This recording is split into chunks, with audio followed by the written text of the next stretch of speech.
Welcome to SciSage, where everything is simple.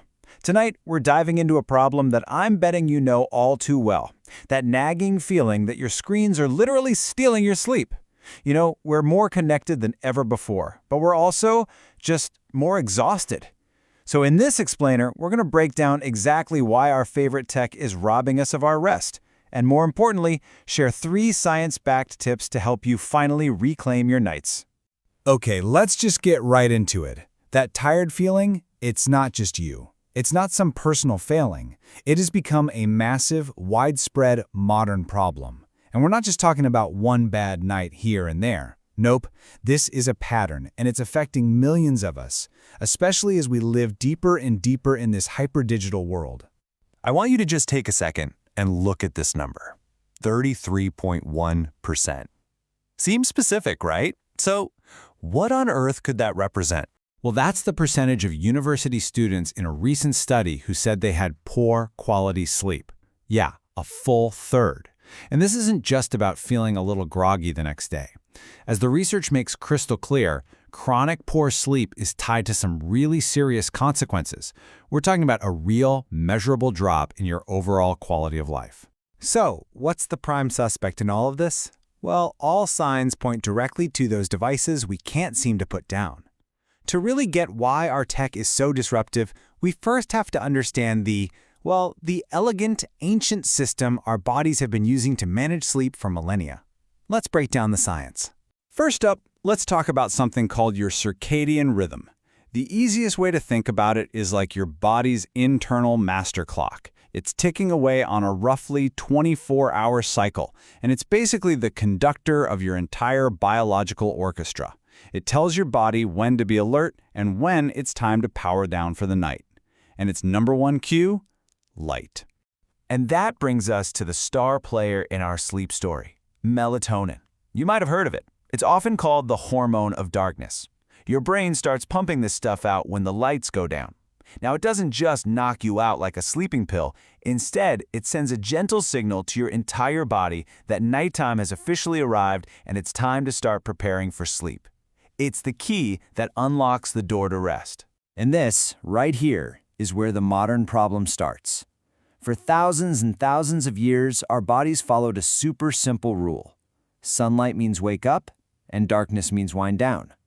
But the artificial blue light beaming out of our phones, laptops, and tablets, it looks a whole lot like daylight to our ancient brains.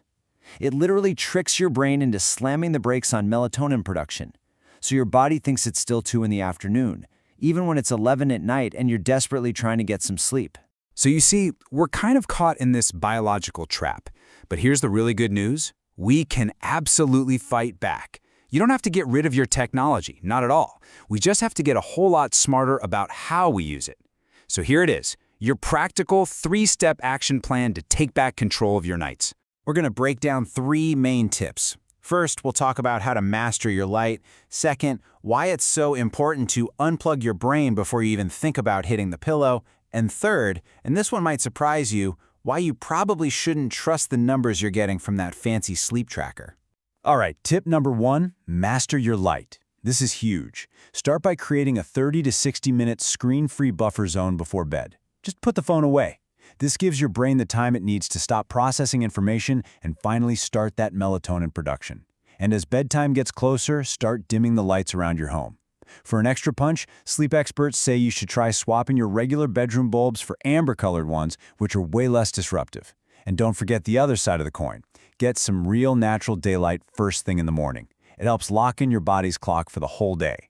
Our second tip is all about unplugging your brain. And this quote from sleep hygiene experts just says it perfectly. You know that feeling? The harder you try to fall asleep, the more wide awake you feel. The goal isn't to force sleep. The goal is to create a state of calm that allows sleep to happen naturally. This could be anything, some light stretching, reading an actual paper book, maybe listening to some calm music. It's all about letting go, not trying harder. And now for our third and honestly my favorite tip. Stop putting so much faith in the numbers from your sleep tracker.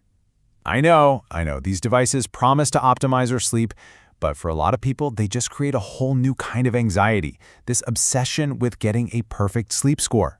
And what makes it even worse? The data might not even be that accurate to begin with. Okay, this data is pretty eye-opening. A major analysis of popular Fitbit models found that when you compare them to the gold standard research-grade equipment, they consistently get it wrong. Just look at this table. They can overestimate how much sleep you're getting by over an hour, and they seriously underestimate how much time you're actually awake during the night. So what does this mean for you? It means you might be stressing out over getting a bad score when you're actually worrying about flawed data. So when you put this all together, what's the big takeaway? It's not that technology is the bad guy here. It's that our relationship with it, well, it needs a serious rethink. We have to shift from being passive users of our tech to being active managers of how it influences our lives. Look, the answer is not to go on some digital detox or to throw your phone in a river. It's about being intentional. It's about using it consciously. By creating simple, clear boundaries, like that screen-free buffer before bed or just changing a light bulb, you can start working with your biology instead of constantly fighting against it. You can use technology on your own terms. And that really leaves us with one last thought to chew on. We use apps and trackers and all this tech to try and optimize every single corner of our lives. But in our quest for perfect, data-driven sleep, what if the most powerful optimization tool we have is simply knowing when it's time to turn it all off, close our eyes, and just let our ancient biology do its thing?